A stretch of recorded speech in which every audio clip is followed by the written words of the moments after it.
Donc on reprend cette histoire où on est dans ce qu'on se représente généralement comme le cœur du sujet du Pérec,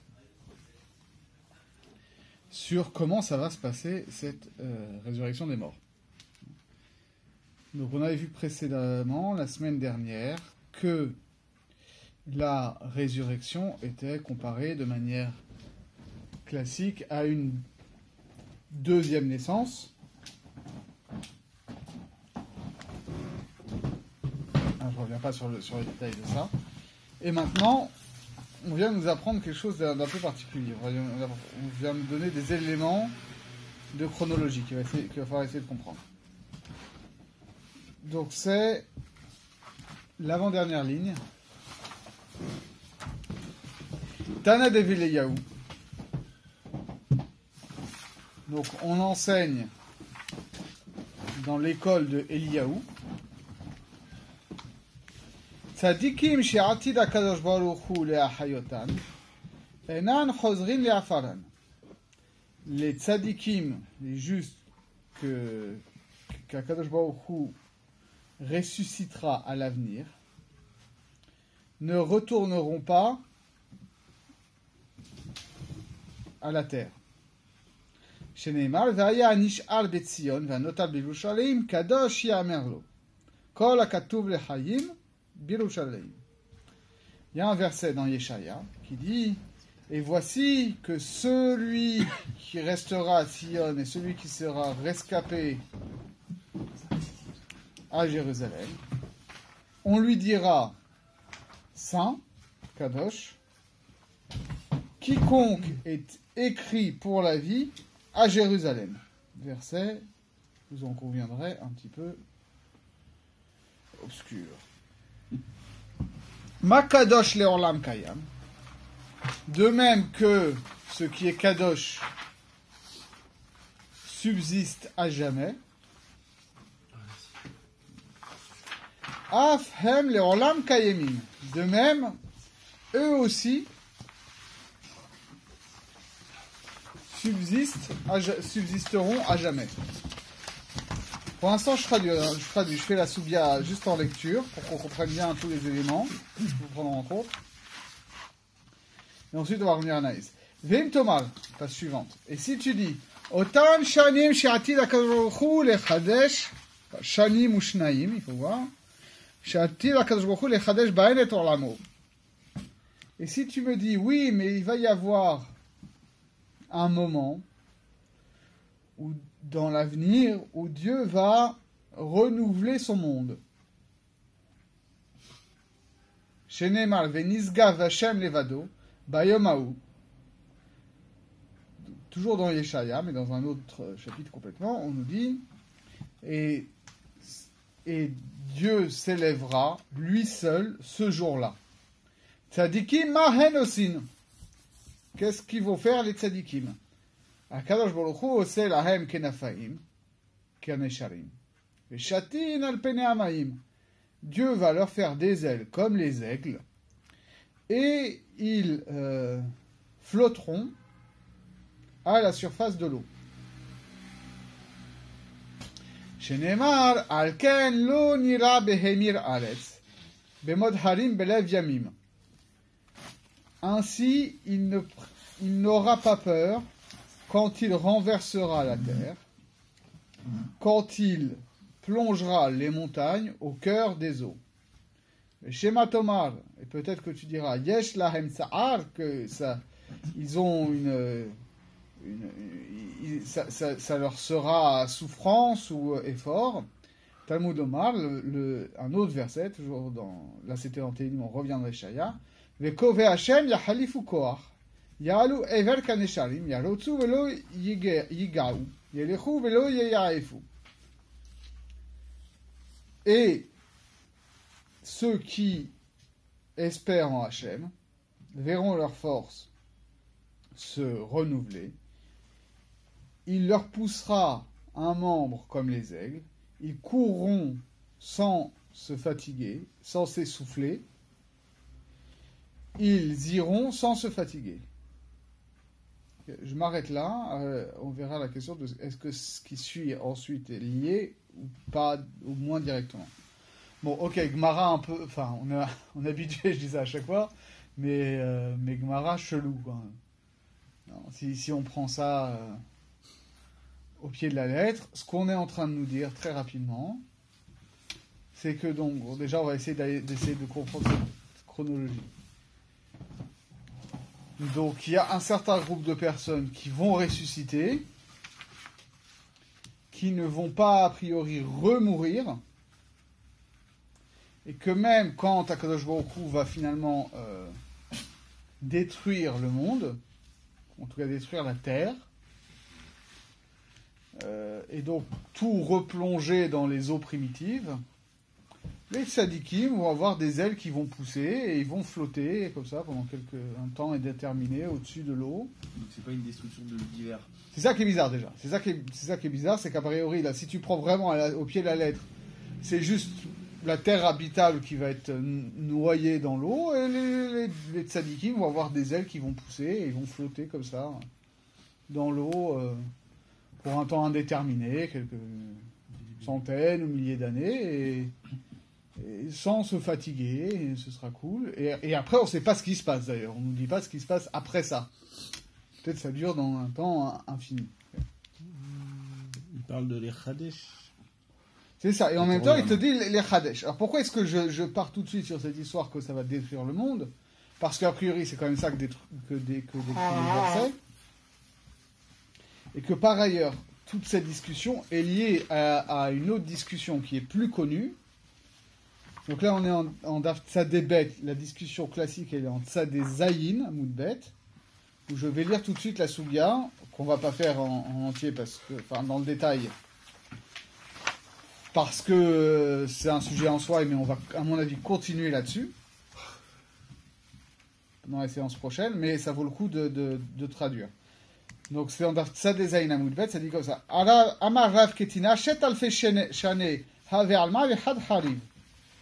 Rav Ketina a dit, le monde dure 6000 ans, et pendant un millénaire, il est détruit. Chez Neymar, Venisga Vashem Levado Bayomahu. Donc on nous cite le même verset. Enfin, bizarre d'ailleurs. On nous cite le même verset pour nous dire que le monde dure 6000 ans et il y a un 7e millénaire où le monde est détruit. Et pour nous parler de ce 7e monde. Oui, non, c'est le même verset. Pour nous dire que le monde est détruit, on nous parle de ce jour, donc d'un jour où il y a en fait Dieu seul qui est élevé, sous-entendu, ça a l'air de vouloir dire où Dieu seul existe. D'accord? C'est ça que ça a l'air de vouloir dire. C'est le même verset. Tout cela est très, très bizarre et c'est ça qu'il va falloir interroger, parce que finalement, ça nous parle d'un jour où ce jour-là, on nous parle d'un jour où il n'y a que Dieu qui existe apparemment, qui subsiste. Et entre sa débête, c'est pour nous dire que Dieu va renouveler le monde, qui est une idée effectivement qu'on rajoute. Et entre sa désaïn, c'est pour nous dire que Dieu va détruire le monde. Alors que chez nous, l'idée de destruction, elle est amenée par le verset de Teilim, où on nous marque Alkel lo nira behemir ales bemot harim belef yamim. On nous parle où la terre va être renversée et où les montagnes vont être noyées dans la mer. Okay, c'est pas ce verset-là qui est rapporté, c'est le verset de Venisga Vashem Levado. Je pose des balises comme ça.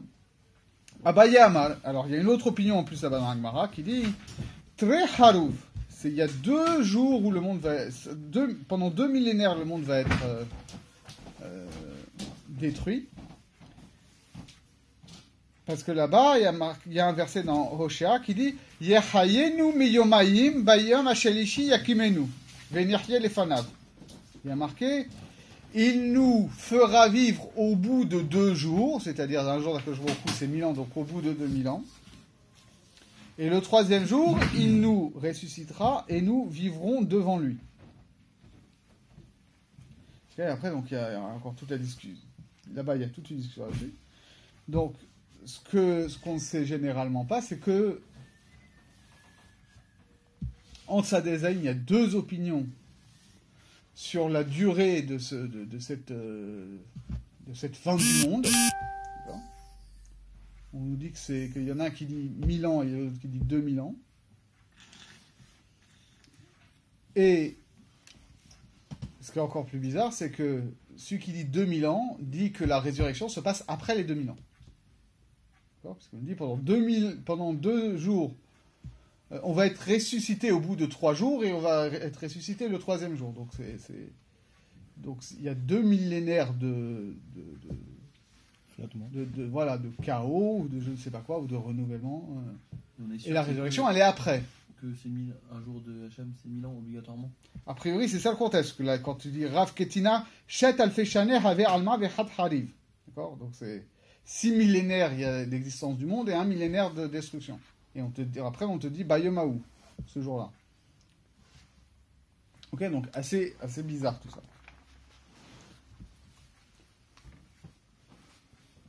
Donc laissons tomber pour l'instant cette opinion du monde qui est anéanti pendant 2000 ans. Et restons sur la base classique de 1000 ans. Alors comme l'a fait remarquer Jonathan, ce qu'introduit tout de suite notre Suga, c'est cette idée que ce millénaire est un millénaire de Chidouche. Okay. Donc il y a un renouvellement du monde et que donc le monde, a priori, recommencerait à exister après ce millénaire de Shabbat cosmique. Et c'est alors, autant le dire tout de suite, parce qu'en fait la Gemara dans Zayn va le dire, c'est ce qui est connu par la suite comme doctrine des Shemitot. Je vais rentrer dans le détail kabbalistique, mais cette idée, qui n'est pas en fait proprement kabbalistique, on va le voir dans la Gemara, que le monde fonctionne sur un cycle de 7000 ans. Il y a 6000 ans d'existence et un millénaire de Shabbat cosmique, et ensuite on reprend le cycle. Je vais vous lire quand même comment c'est indiqué là-bas, vous voyez, vous allez voir, c'est assez clair. Où est-ce que c'est ?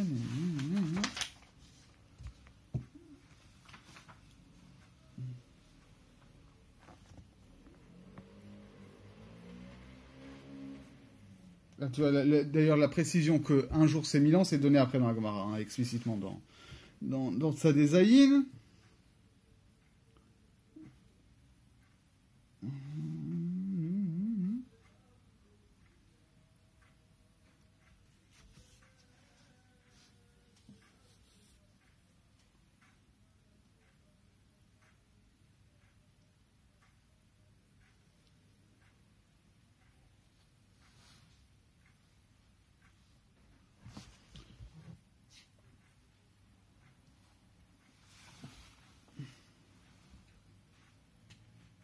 Ouais, c'est pas explicite, mais en fait, ici c'est assez clair, quoi, qu'il y a un chidouche du monde après 7000 ans, donc il y a un cycle comme ça. Donc, autrement dit, l'idée qu'il y a une résurrection après, avant, donc le début de ce 7e millénaire, c'est spécifique à cette chita que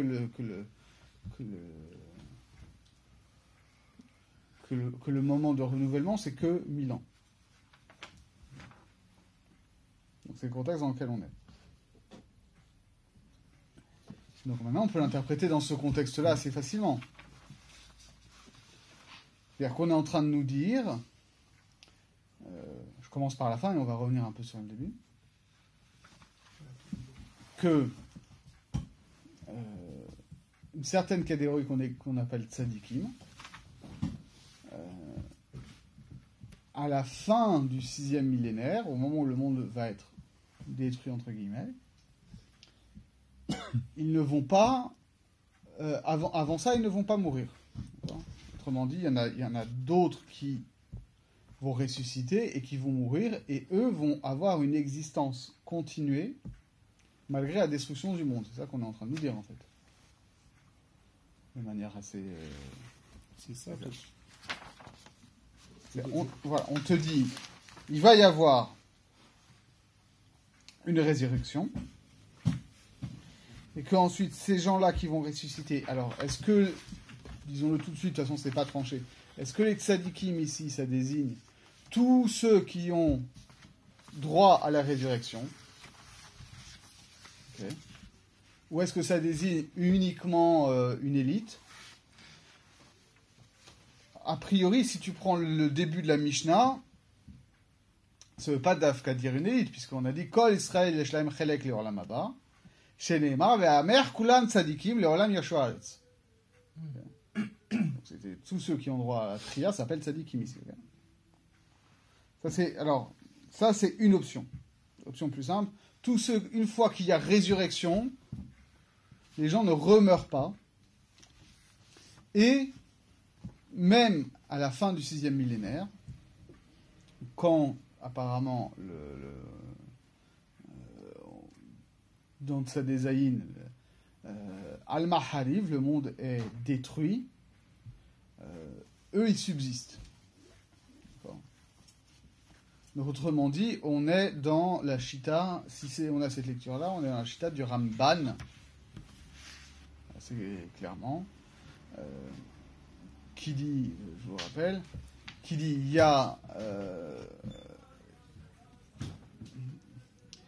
Yemot HaMashiach qui mène à Triyat HaMetim, et Triyat HaMetim fait passer immédiatement dans une période qui s'appelle Olam Haba, qui est donc une transfiguration de l'ensemble du réel,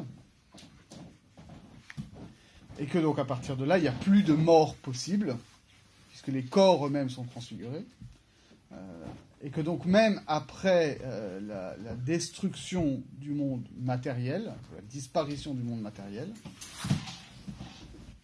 c'est-à-dire que ça revient à tout, c'est-à-dire c'est quoi le... Alors on va voir ce que ça veut dire. Mais en tout cas, voilà, apparemment, il y a cette idée qu'il y a une certaine dimension qui s'appelle terre, qui disparaît, qu'il n'y a plus que de l'eau, et que pour autant, il y a une survie des tzadikim, qui n'est pas uniquement spirituelle, mais qui est l'accession à un niveau d'être supérieur. Donc c'est pas, a priori, alors c'est ça la contradiction qu'on a, c'est ça qu'on a du mal à comprendre, c'est que d'après les versets qui sont rapportés, on ne parle pas de l'anéantissement de l'ensemble des réalités, sauf Akadosh Baruch Hu seul. Puisqu'il y a, donc a priori, les tzadikim qui demeurent, et qu'il y a quelque chose qui s'appelle Maïm qui demeure. Donc c'est pas... on a du mal à le reconcilier avec cette idée que Hachem Nisgav Levado. C'est ça ce qui est bizarre, c'est que ce passo qu'on apprend ça, mais justement le passo qui dit Hachem Levado. Exact, c'est ça qui est bizarre, c'est-à-dire que si tu devais nous parler de la destruction du monde ou du renouvellement du monde, alors cite-moi les versets qui parlent de la destruction du monde, ne rapporte pas à chaque fois un verset qui parle qu'il n'y a que Hachem qui existe. Sinon c'est bizarre de dire il n'y a que Hachem qui existe, mais il y a aussi les tzadikim et la Maïm, etc. D'accord ? Ça, c'est la première chose. D'autant que, ce qui est super bizarre, c'est qu'en fait, le verset, dans Yeshaya, il y a marqué, Bayomahu Nisgav Hashem Levado, ne parle pas du tout de ça. On peut regarder. C'est déjà...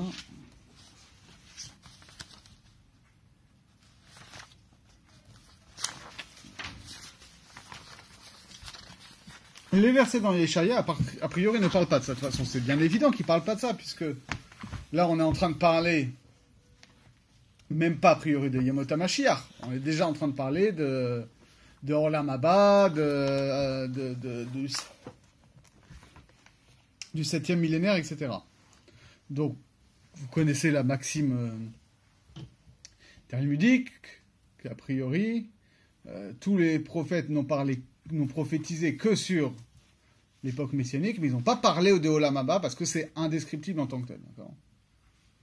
Donc dès que, de toute façon, on va prendre des versets, même chez Yeshaya, pour parler de quelque chose qui est au-delà de Yemot HaMashiach, a priori, on est déjà dans une dracha, quoi. On n'est pas dans du pshat. Donc, juste une question, Oui. je me permets d'interrompre, mais quand on dit que quelqu'un, souvent dans le conscience populaire, quand quelqu'un il décède, on dit allô Olam Haba. En fait, c'est faux. C'est-à-dire, c'est pas l'immédiat, quoi. Quand on dit Olam Haba, c'est Olam Haneshamot. Alors ça, cette histoire de quand est-ce que ça tombe Olam Haba, effectivement, ça c'est la grande discussion qu'on avait vue au début de l'année dernière entre Rambam et Ramban. Ça vaut le coup de le rappeler. Que pour... d'ailleurs, ça va être la deuxième... Je vais revenir dessus tout de suite. Donc j'ai dit que l'option de dire, voilà, il y a une résurrection et après, il y a de mort pour personne et il y a transfiguration d'une autre réalité. Ça, c'est l'option, j'ai dit, du Ramban. Parce que le Ramban dit, Olam Haba, c'est uniquement après Yemot HaMashiach, et c'est une existence où il y a et âme et corps, mais chacun est monté d'un niveau en quelque sorte. Et ça monte de niveau comme ça. Le composé d'âme et de corps s'élève, se transfigure spirituellement de niveau en niveau à mesure qu'on passe les époques. Messianiques et post-messianiques. Okay. Et donc, Olam Haba, c'est pour lui... immédiatement après la résurrection, comme on est déjà passé à un autre niveau, on n'est plus dans le même monde qu'aujourd'hui, donc on est déjà dans Olam Haba. Okay. Alors que pour Maïmonide, lui, il avait une autre lecture complète, qu'il dit que Olam Haba, c'est un monde uniquement spirituel, et que donc dès qu'on meurt, on est dans Olam Haba, qui est synonyme de Olam HaNeshamot, alors que Ramban lui appelle ça Gan Eden, et donc Et Maïmonide lui disait, par ailleurs, la résurrection, ça n'a rien à voir en soi avec Olam Haba. C'est un article de foi qu'on est obligé d'accepter parce que la Torah en parle, et que la Gemara nous dit que la Torah en parle. Mais donc, va y avoir résurrection. Mais comme c'est une résurrection corporelle, par définition, on va remourir. Et quand on sera de nouveau mort, à ce moment-là, on accède... de nouveau, en fait, à Olam Haba, à un Olam HaNeshamot, sauf que comme on a eu une deuxième vie entre-temps, donc on a monté de niveau en spiritualité.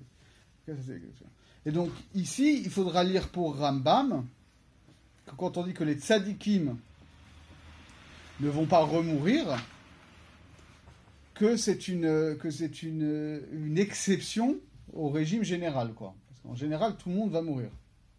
Et d'ailleurs, on ne sait pas très bien comment Rambam se débrouillerait avec notre Gemara. Parce que pour Rambam, dès qu'il y a résurrection physique, il y a forcément mort qui s'ensuit, parce que tout ce qui est physique est voué, est composé, et tout ce qui est composé est voué à la désintégration. Okay, donc c'est pas très clair. En tout cas, lui interpréterait cette histoire, c'est clair, il interpréterait cette histoire des ailes qui poussent au tzadikim, etc., comme un passage à une existence purement spirituelle. En tout cas, que ce soit pour les uns ou pour les autres, ce qui est clair, et après je reviens sur mes versets, c'est que donc il y a une phase de résurrection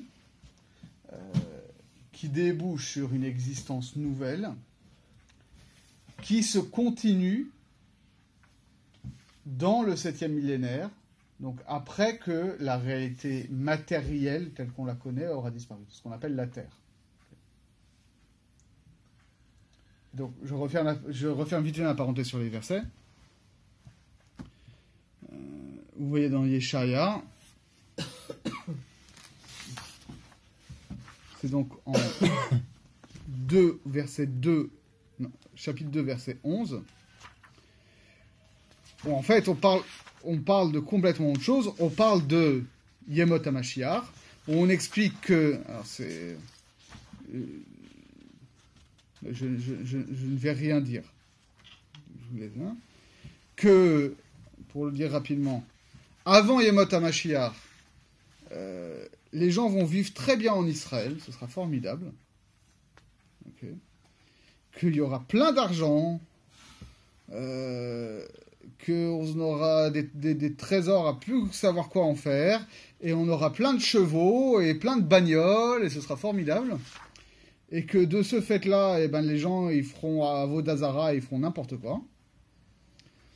et ils se prosterneront devant l'œuvre de leurs mains. Autrement dit, ils seront plongés dans un matérialisme total. Et que c'est à ce moment-là qu'il y aura l'irruption de Yemot HaMashiach, et que tous les gens qui se croyaient très grands seront humiliés et donc se prosterneront, et qu'il n'y a que Hachem qui restera debout. D'accord ? Donc c'est pas du tout le même contexte, et d'ailleurs c'est intéressant de voir ce que ça veut dire. Il faut comparer les deux, parce que c'est vrai que c'est une dracha. C'est vrai que Yeshaya ne parle pas dans le pshat de son verset d'une réalité où seul Dieu existe. Il parle d'une réalité où seul Dieu est debout et où les gloires humaines sont humiliées devant la gloire divine. Mais en réalité, s'il y a un lien entre le pshat et le drash, c'est que justement il y a un parallélisme qui est possible à faire. Et donc ça veut dire que de la même manière que au temps messianique, il y aura, on va dire, un nivellement politique des ambitions humaines par rapport à la verticalité révélée de la royauté divine. De la même manière, de manière analogique, dans le 7e millénaire, tout ce que nous on connaît comme réalité matérielle sera complètement nivelé par rapport à une verticalité divine aussi. Alors ce qu'on vient nous dire, par contre, c'est que il y a une certaine catégorie qu'on appelle tzadikim qui, eux, s'élèveront avec Akadosh Baruch Hu. Et vous voyez le parallèle qui est fait entre le verset de Tehillim qui est rapporté ici et ce qu'on voit au début de Parashat Bereshit. Les mots, ils sont assez clairs, d'accord ? Puisqu'on nous parle ici de tzadikim qui planent à la surface des eaux, et ça fait clairement écho à ce qu'on dit au début, Ve'ruach Elokim merachafet al pnei hamayim. Ok ?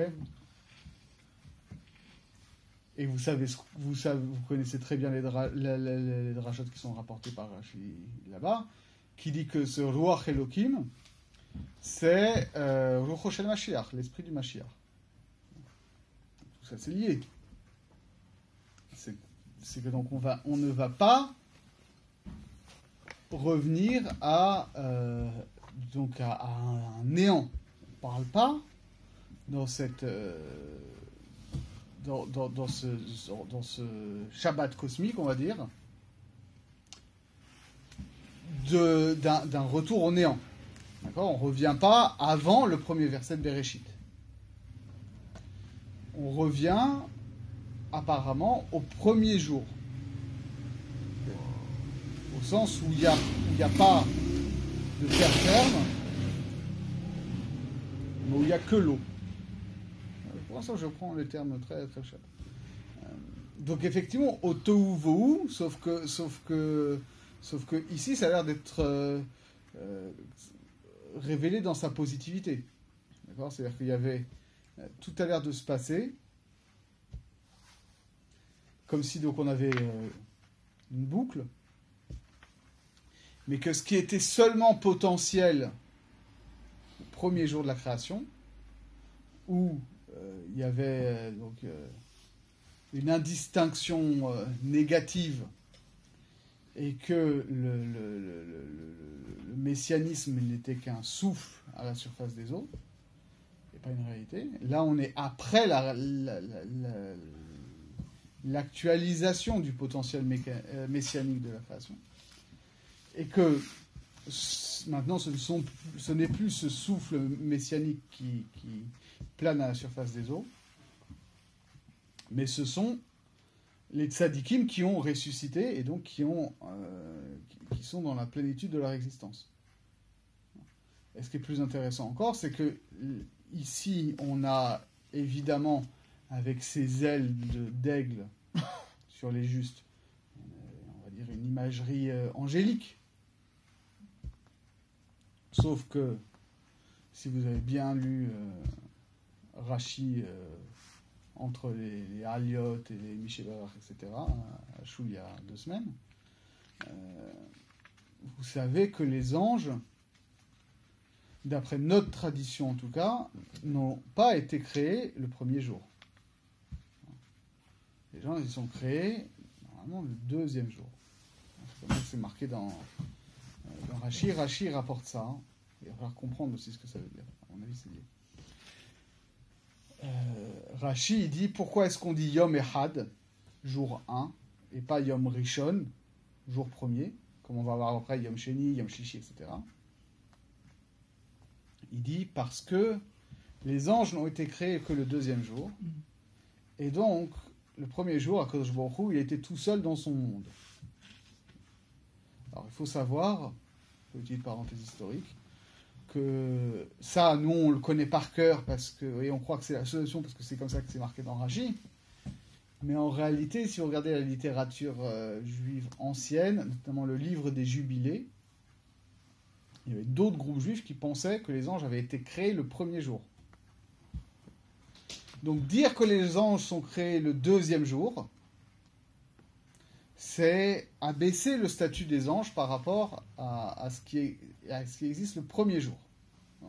Comme le dit Ramban, plus on descend, plus on avance dans les jours de la création, et plus on est dans la matérialité. Donc ce qui a été créé le premier jour est plus noble que ce qui est créé le deuxième jour, etc. Alors l'homme, c'est le pire. Alors l'homme, c'est effectivement le pire. En tout cas, ça peut être le pire. Il a la bête là. Voilà, alors c'est ça le truc, il vient à la fin, donc c'est à la fois le couronnement, mais le dernier, il y a un midrash très célèbre qui dit que si l'homme est méritant, alors effectivement il est créé en dernier parce que c'est c'est l'objectif de la création. Mais s'il ne mérite pas, s'il n'est pas à la hauteur de son but d'objectif de la création, alors rappelle-toi que le moustique il a été créé avant toi. Donc ne fais pas ton cadeau. Mais donc il y a cette idée que ce qui existe le premier jour est plus noble que ce qu'il y a le deuxième jour. Les anges sont créés le deuxième jour. Et alors ce Rashi il est très bizarre, parce que Rashi nous dit, oui, on nous dit Yom Echad, parce que Akadosh Baruch Hu, il était tout seul. Quand on dit Hashem Elokeinu, Hashem Echad. Mais c'est n'importe quoi. Akadosh Baruch Hu, le premier jour, il n'est pas tout seul. Puisque par définition, il y a déjà, comme le dit le verset, il y a déjà Maïm, il y a déjà Shamaïm, Vaaretz, et Chosher, et Ruach Elokim, et la lumière, etc. D'accord ? Au point que même qu'il y a une controverse dans le Midrash, où il y en a qui disent, mais Akadosh Baruch Hu, il a trouvé des choses prêtes avant la création, puisqu'on voit qu'il y avait Maïm et Shamaïm, et donc El Shemaïm, etc. On lui répond, non, mais tout ça, ça a été créé le premier jour. Mais donc, à la fin du premier jour, Akadosh Baruch Hu, il est déjà plus tout seul, puisqu'il y a déjà le monde. Il y a certains éléments du monde. Il y a une controverse dans le Midrash là-dessus. Non, il y a une controverse entre des Chachamim et, Oui. et des Romains. Ah, d'accord. Les Apicorsi. En tout cas, c'est clair que quand on nous dit que le premier jour est appelé jour 1 parce que Dieu est unique dans son monde, d'accord ? Donc ce jour est le jour de l'unité divine. Ça a l'air d'être pas vrai, puisqu'il y a Dieu et le monde. Après, il n'y a pas Dieu et les anges. Mais les anges, on s'en fiche, il y a tout le reste du monde déjà, presque. Mais dans les mondes spirituels... Alors, ce serait ça l'option. Moi ce serait ça l'option que je choisirais. De dire qu'effectivement, au premier jour de la création, on n'est pas dans la création du monde matériel. Du tout. Tout ce qu'on nous décrit dans le premier jour, on nous décrit des créations ou des choses qui sont mises en place par Akadosh Baruch Hu, mais qui ne font pas d'eux avec lui. D'accord ? Comme les anges sont une multiplicité par rapport à lui. D'accord ? Donc autrement dit, et alors, je ne sors pas ça de n'importe où, je sors ça et de Rashi et de Ramban. Rashi, il a des mots très très forts. Bon, tout le monde connaît le Rashi où il dit mais tu vois, mais grammaticalement ça fonctionne pas de dire que de traduire par au commencement Dieu créa le ciel et la terre, il faut traduire au commencement de la création par Dieu du ciel et de la terre, etc. Mais après il continue. Si j'ai ça sous la main,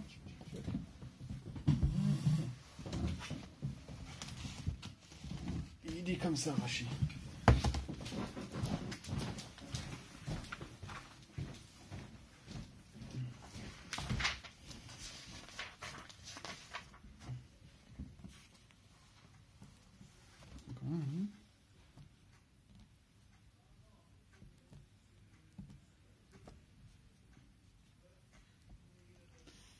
Il dit voilà, le texte ne vient pas nous dire l'ordre dans lequel les choses ont été créées. Pour nous dire c'est d'abord ça et ensuite ça, etc.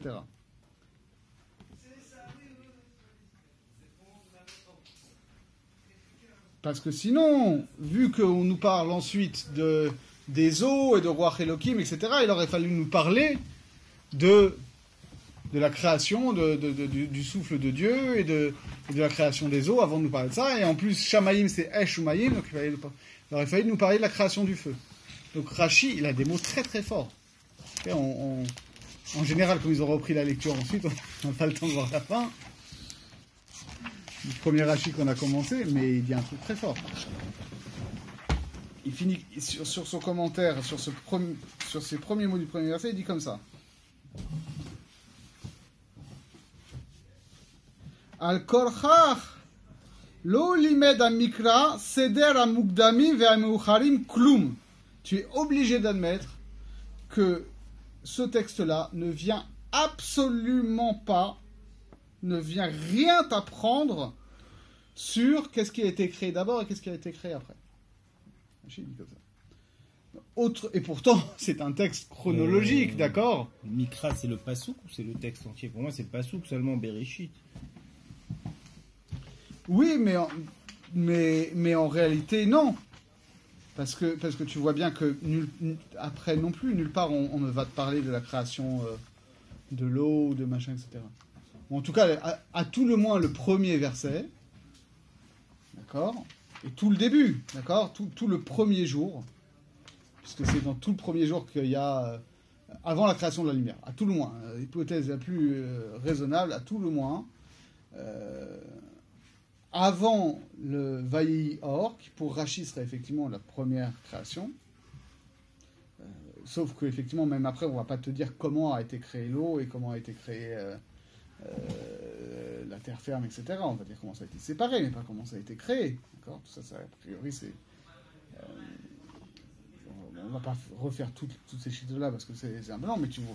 En tout cas, c'est clair pour Rashi que tous les premiers versets du premier jour, à part éventuellement la lumière, ça ne vient pas nous enseigner l'ordre de la création. Et Ramban, il en rajoute une couche. Vous vous rappelez, Rashi, juste avant ça, il dit oui, on a besoin de nous parler de la création du monde pour nous dire que Akadosh Baruch Hu, il donne la terre à qui il veut. Pour pas qu'on dise qu'Israël c'est des voleurs. Et Ramban, de manière célèbre, il dit mais c'est n'importe quoi. Parce que le fait que Dieu ait créé le monde, c'est quand même un article de foi essentiel. D'accord ? Tu ne peux pas avoir une Torah où on ne te dit pas que Dieu a créé le monde. Sinon, il manque une pièce du puzzle. Et Ramban dit, en réalité, c'est vrai qu'on a besoin de savoir que Dieu a créé le monde, mais comme le texte de Bereshit est incompréhensible, et que c'est clair que, en réalité, c'est pas du tout pshat, d'accord, et que ça rejoint Rashi qui dit on n'est pas là pour te faire l'histoire de la création du monde, enfin, au sens pshat. Ramban, il dit en réalité, tout ce qu'on a mis là dans les premiers versets de la Genèse, c'est du langage codé pour les Mekoubalim, parce que eux, ils savent décoder de quoi on parle, mais ça ne parle pas de la création du monde matériel. C'est ça qu'il dit Ramban. Donc moi, je continue là-dessus, Et je dis que Rashi parle de ça aussi. Quand Rashi dit que Yom Echad, que tout le premier jour, c'est un jour d'unité parce que Dieu reste unique, contrairement au deuxième jour où il y aura la création des anges, où Dieu ne sera plus tout seul. Donc autrement, Dieu est tout seul dans son monde, Beolamo, pas Beolam, Baolam. Beolamo dans son monde, donc autrement dit, le premier jour, c'est la création d'un monde propre à Kadosh Baruch Hu. Autrement dit, il n'y a pas encore d'altérité par rapport à Kadosh Baruch Hu à ce moment-là. Donc c'est Kadosh Baruch Hu qui se pose, en termes balistiques, dans sa propre manifestation. C'est très dur à comprendre ça. C'est très dur à comprendre. Parce que ça implique que Akadosh Baruch Hu modifie quelque chose sur lui-même. J'arrive pas à Alors ça, c'est une grande question. Qu'est-ce que ça veut dire que Dieu modifie quelque chose sur lui-même? Mais en tout cas, plus encore, je vais être provoquant, bon, c'est pas grave, j'assume. Hein.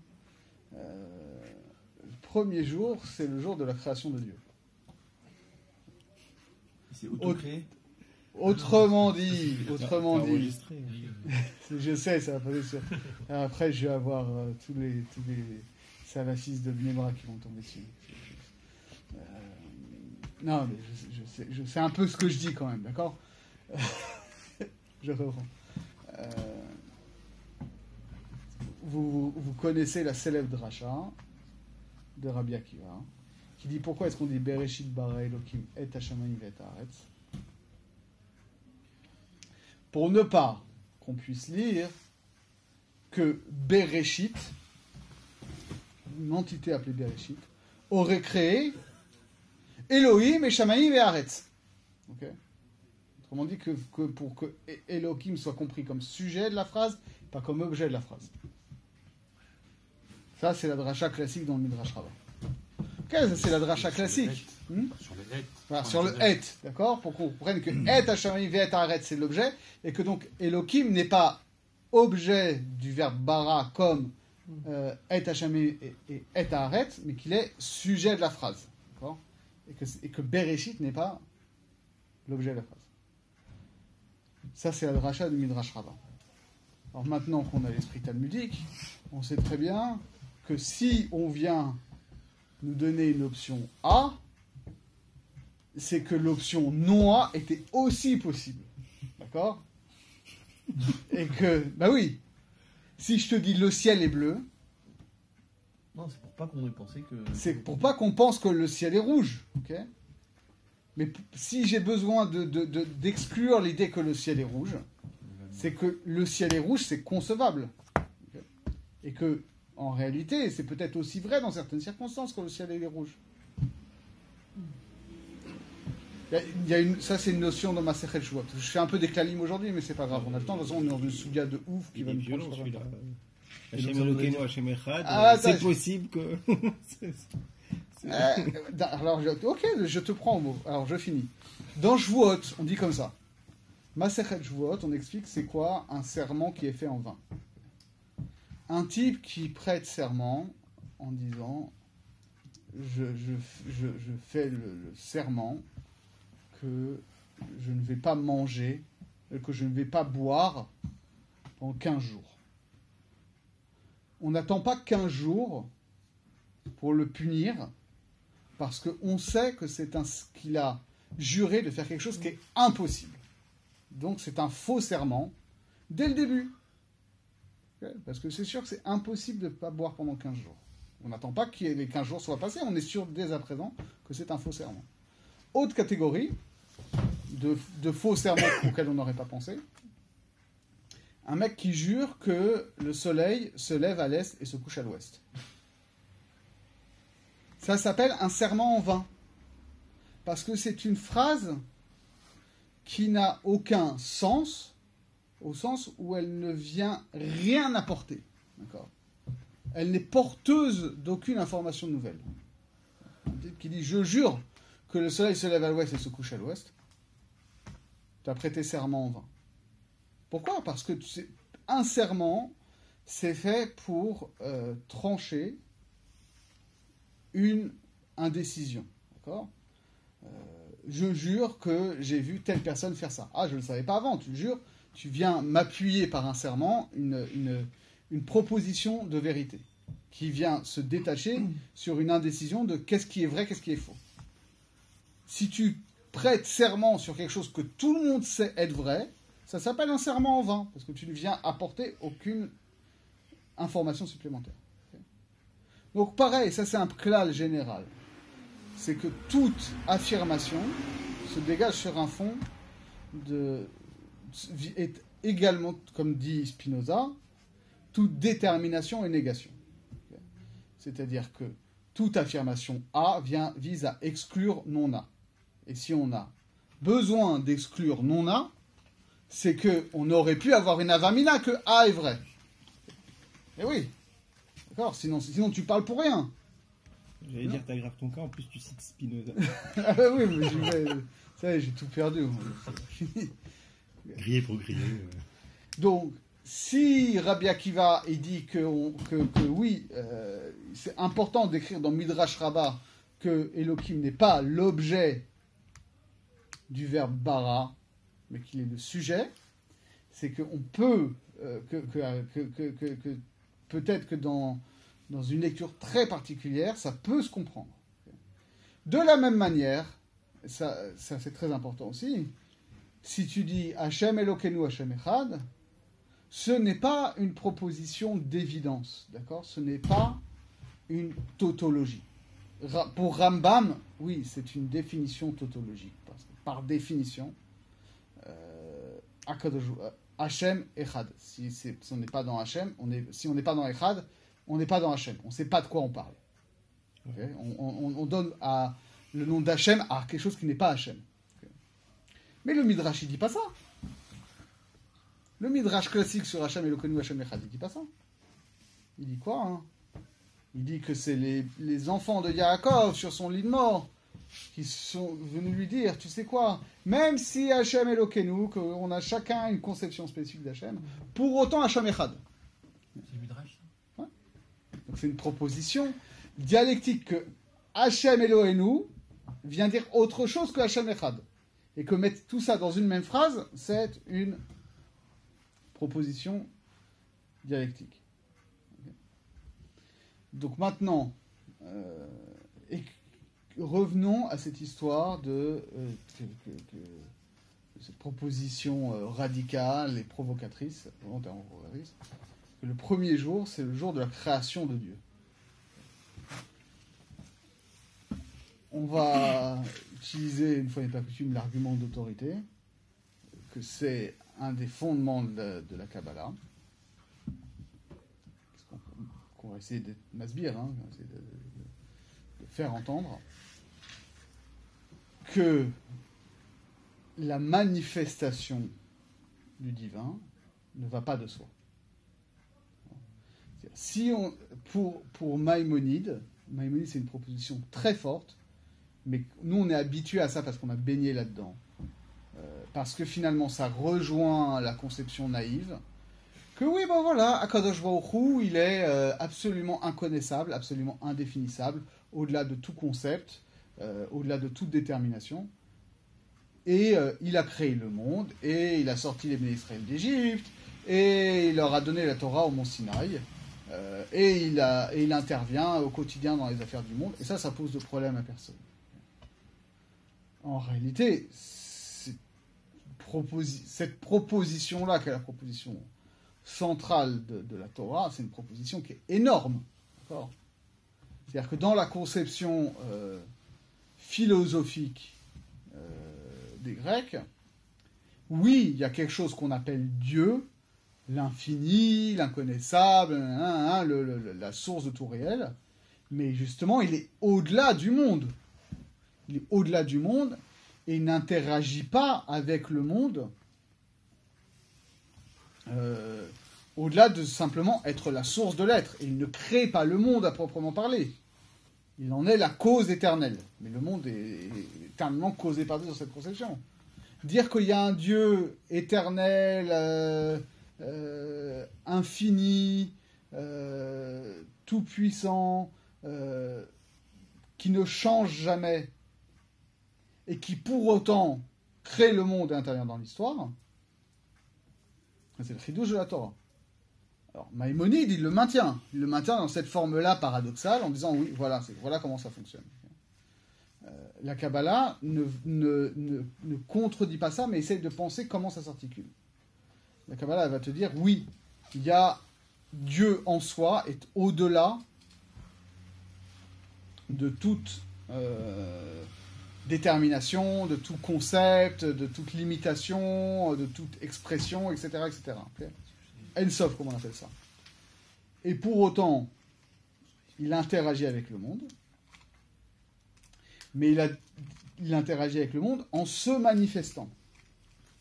Et Ensof est au-delà de toute détermination, donc au-delà de tout nom, et que donc dès qu'on nomme Akadosh Baruch Hu, qu'on dit Yudke Vavke, qu'on dit Elohim, qu'on dit Adonai, etc., on est non pas en train de parler de Dieu en tant qu'il est au-delà de chaque nom, mais en tant que Dieu a choisi, finalement, quelque part, de s'auto-limiter en se laissant désigner par des noms, et donc en se manifestant au monde comme divinité. La divinité est une certaine expression particulière de l'infinité divine. Ouais, c'est la forme qui a, c'est la forme Voilà, de lancement, quoi. Akadosh Baruch Hu, Ensof a choisi de se manifester, de pouvoir, a choisi qu'on puisse dire quelque chose de lui. Qu'est-ce qu'on peut dire de lui? Qu'il est Hashem Echad, donc il est Yud Ke Vav Ke, qu'il a créé le monde et qu'il a libéré l'Israël d'Égypte et qu'il a donné la Torah, etc. Et qui réside dans le Mishkan, le Beth Amikdash. Bon, c'est beaucoup de détermination, parce que c'est ça le grand paradoxe. Si tu me dis que Akadosh Baruch Hu, il est au-delà de toute saisie par le discours, alors comment tu peux avoir un texte comme la Torah qui n'arrête pas de te parler d'Akadosh Baruch Hu, d'accord? Donc, quand on en parle, c'est lui, mais c'est lui en tant qu'il a choisi de se manifester. Et donc, ce premier jour, c'est la création de Dieu, en quelque sorte. C'est-à-dire dans cette lecture kabbalistique que avant de passer à la création des mondes qui vont être différents de Dieu, le premier jour, la première phase de la création du réel, c'est justement le moment où Ensof va choisir de se manifester en tant que divinité. C'est pas le problème de. Enfin, c'est comme s'il s'est dédoublé, quoi. C'est une conception. Alors, il ne s'est pas dédoublé. On va reprendre ce que moi, j'ai trouvé que l'explication qui est donnée dans Sha'arei Ora est très claire là-dessus. Vous vous rappelez, on a fait à Hoshana Rabbah, on a fait le début de Sha'arei Ora. Et il explique très bien comment ça fonctionne, tous ces rapports entre différents niveaux d'être. Il dit, voilà, si j'écris, t'appelles Chaim Semama. Ok, très bien. Donc c'est clair que si j'écris Chaim Semama sur une feuille, je parle de toi. Mais pour autant, il n'y a absolument aucune ressemblance, ni formelle ni matérielle, entre la forme de l'encre sur le papier qui écrit Chaim Semama et ton nom Chaim Semama et toi. D'accord? Tu es Chaim Semama, mais tu n'es pas ton nom. Tu n'es pas un nom. Tu es une personne qui s'appelle Chaim Semama. Mais pour autant, si je dois interagir avec toi, je ne peux interagir avec toi qu'en tant que je t'appelle Chaim Semama. D'accord? Je n'ai pas accès à qui tu es au-delà de ta détermination comme Chaim Semama. Pour autant, on le réduit. Voilà, Chaim Semama, finalement c'est une identité réductrice, tu vois, ça a quelque chose d'arbitraire. A fortiori, si je l'écris sur une feuille, où c'est encore un degré supérieur. Et bien là, c'est pareil. C'est-à-dire que Akadosh Baruch Hu, Hachem tel qu'il se révèle à nous dans la création du monde, dans la Torah, dans l'histoire, etc., c'est le nom que Ensof a choisi de se donner. Est-ce que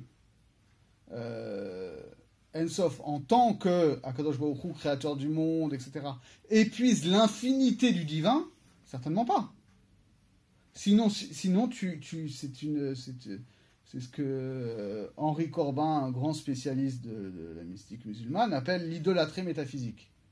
Si tu identifies purement et simplement l'infini divin au-delà de tout réel à juste un être suprême, bon, tu en fais une sorte d'ange suprême.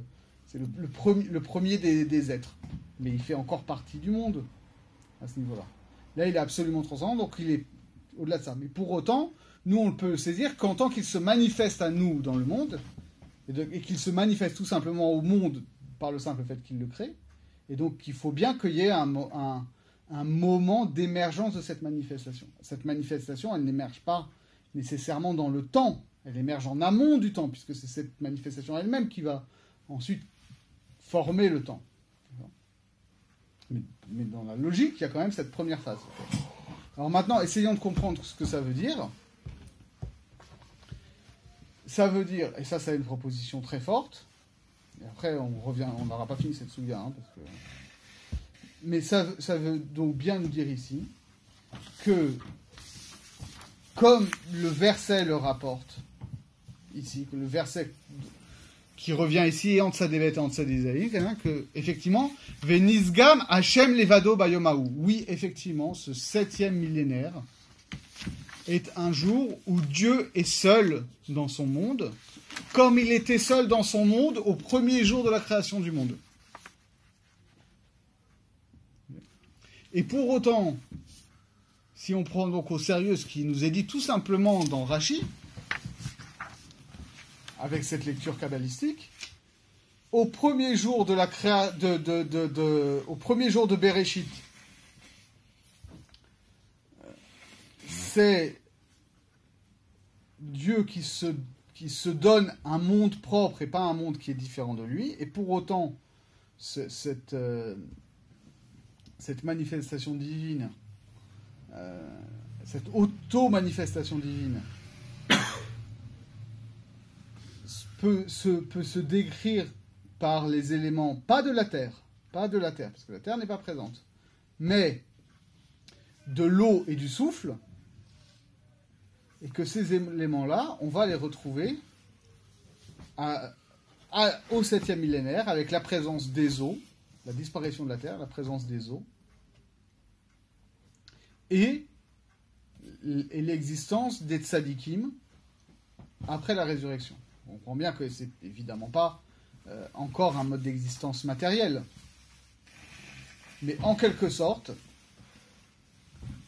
ce qu'on est en train de nous dire, alors, pour finir de filer la métaphore, on sait que l'eau est un symbole classique pour la Torah.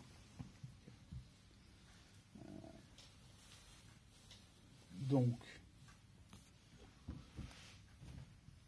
alors que la terre, on en a parlé aussi, c'était un symbole de la présence divine sur terre, donc de la présence divine dans une expérience mondaine. Donc ce qu'on vient nous dire ici, c'est qu'au 7e millénaire, cette dimension de la présence divine comme expérience mondaine n'existera plus, parce que le monde tel que nous on l'entend, le monde tel que on l'entend comme distinct d'Akadosh Baruch Hu, le monde de la création en tant que tel, disparaîtra. Par contre, ce qui subsistera, ce sera Torah. Et que de la même manière que au premier jour de la création, il y a apparemment une dialectique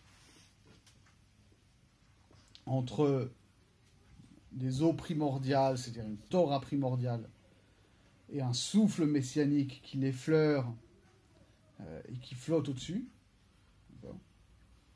De la même manière, je sais pas exactement ce que je dis, mais je suis le fil. De la même manière, au cours du 7e millénaire, ce souffle messianique co-présent à la Torah depuis la création du monde sera réalisé dans la nouvelle existence spirituelle des tzadikim. Donc autrement dit, on retrouvera effectivement une existence. Alors, est-ce que on peut aller aussi loin que ce que j'ai posé, de dire qu'on revient à une existence où il n'y a que, on va dire, Dieu et son nom, d'accord, comme le dit Pirkei de Rabbi Eliezer, qu'avant la création du monde, Dieu était seul avec son nom. Est-ce que là, c'est Dieu et son nom, ou est-ce que c'est quand même déjà autre chose? En tout cas, si on revient sur des hypothèses plus conservatrices, ce qui est clair, c'est que non seulement le monde matériel n'existera plus, mais même les mondes angéliques n'existeront plus, puisque les mondes angéliques relèvent de la création du deuxième jour. Bon, là, on revient à l'état du premier jour. Et donc, tout ce qui existera, ce sera une existence spirituelle des tzadikim. Ça, c'est un classique dans toute cette littérature-là, de toute façon, que les âmes des tzadikim relèvent d'un niveau d'être qui est supérieur à celui des anges, et qu'on aura donc une réalité qui sera composée uniquement de l'âme des tzadikim et de la Torah, autrement dit de la sagesse divine. Alors ensuite, le détail précis de comment est-ce que ces tzadikim rentrent en relation avec cette sagesse divine. A priori, ils ne se fondent pas dedans, d'accord, puisqu'on dit qu'ils volent au-dessus. Mais en même temps, on voit qu'ils sont en symbiose parfaite avec elle, puisqu'on nous dit qu'il n'y a pas d'effort à fournir, d'accord, il n'y a pas de yeglia, il n'y a pas de hamal. Normalement, l'étude de la Torah, l'union avec la sagesse divine, ça suppose, dans notre réalité mondaine, un effort, d'accord, voire une souffrance, c'est un travail. Ici, il y a l'organose aussi du premier jour. Le premier jour, l'organose qui a été caché pour les tzadikim, là-haut.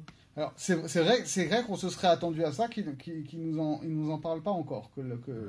Mais en tout cas, effectivement, il y a cette idée-là, que la lumière du premier jour, cette lumière primordiale, c'est quelque chose qui est réservé au juste pour la fin des temps. Donc tu as raison, ça relie tout à fait les deux temps, même si c'est pas écrit le premier jour, ça.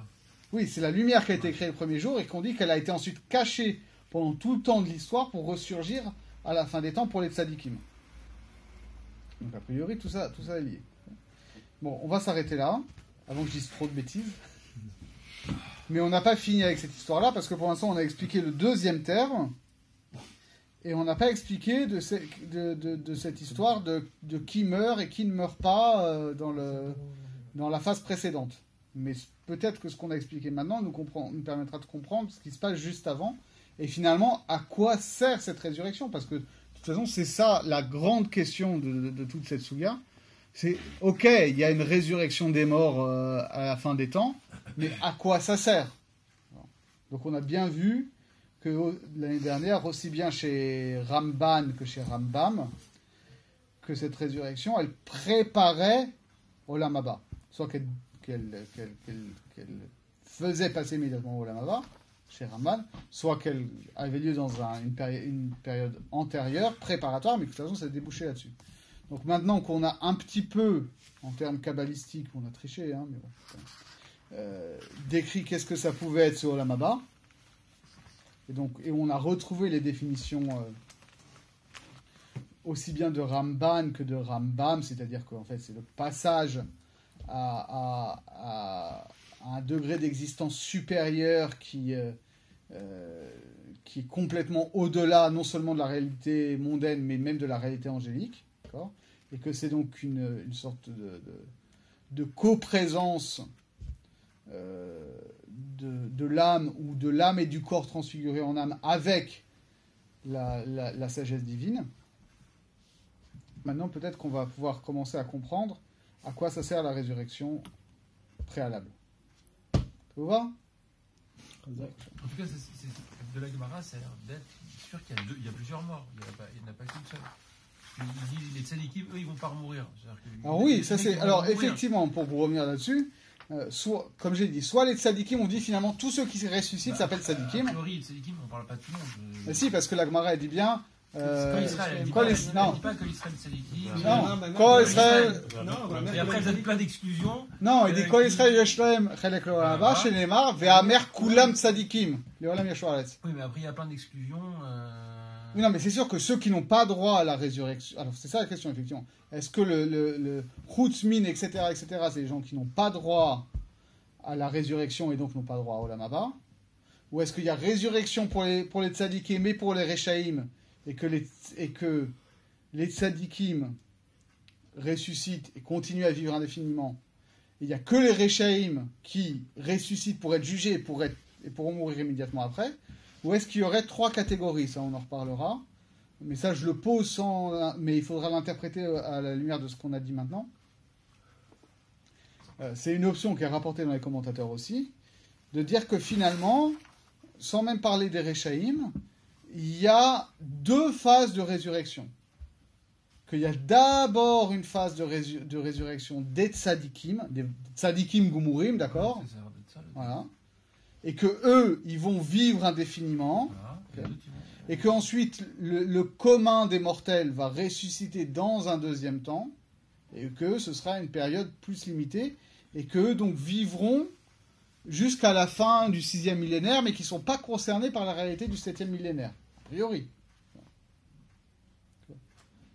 Donc la première option, où tous ceux qui ressuscitent et qui ne sont pas des Rechaïm sont des tzadikim, mais ils survivent, bon ça on a compris, on essaiera d'avoir une lecture où même parmi les gentils qui ressuscitent, tout le monde n'a pas droit à ce degré d'existence post-monde, on va dire. Il faudra voir quelle est la différence entre les deux. Ça nous permettra d'affiner entre les différents niveaux d'existence à ce niveau-là. Okay. Pourquoi est-ce que c'est... Après, il faut bien comprendre pourquoi c'est important toutes ces discussions-là. Parce que là, on nous décrit ces différents, on va dire, modes d'existence spirituelle sur un mode historique. D'accord. Mais vous comprenez bien que dans une certaine mesure au moins, ces différents modes d'existence spirituelle qui vont se dérouler sur un mode temporel sont tous possibles en théorie et donc révèlent aussi des degrés de vie spirituelle que l'on peut, pour certains au moins, atteindre dès cette existence-ci. D'accord. Ça, c'est la grande question. C'est tous ces niveaux spirituels dont on nous parle après la résurrection, au 7e millénaire, etc. Est-ce que c'est vraiment des choses qui sont inatteignables pour nous dans notre existence aujourd'hui? Et à ce moment-là, finalement, on s'en fiche un peu de ce qui va se passer quand on sera mort et ressuscité. Je veux dire, on verra bien ce qui se passe à ce moment-là, tu vois. Il faut bien comprendre ça. La Gemara, Chazal, ils sont pas là pour nous faire de l'histoire. C'est un leitmotiv qui revient souvent. Quand dans la Gemara, on avance quelque chose qui a l'air de relever de la réalité historique, du pur fait historique, la Gemara dit mais qu'est-ce qu'on s'en fiche? Man de hava hava, ce qui s'est passé, ça s'est passé. Mais on n'est pas là pour faire la chronique des temps passés. Moi je dis, à la mesure que la Gemara, elle n'est pas là pour nous faire la chronique des temps passés, elle n'est pas là pour nous faire la chronique des temps futurs.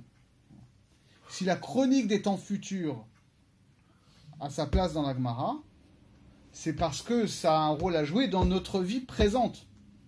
D'accord? C'est pas de la Haggadah au sens où on raconte des histoires. La Haggadah, c'est la halacha de la spiritualité. Donc de la même manière qu'en halacha, on va pas te rapporter un fait historique juste parce que c'est un fait historique, mais parce que ça a des conséquences halachiques dans la pratique. De la même manière, on va pas te rapporter des Haggadot sur le monde futur parce qu'on aime bien raconter des histoires sur ce qui va se passer dans 2000 ans, mais parce que ça a des conséquences pratiques dans notre vie spirituelle. Donc c'est ça qu'il faut garder en tête. Okay. Merci à vous.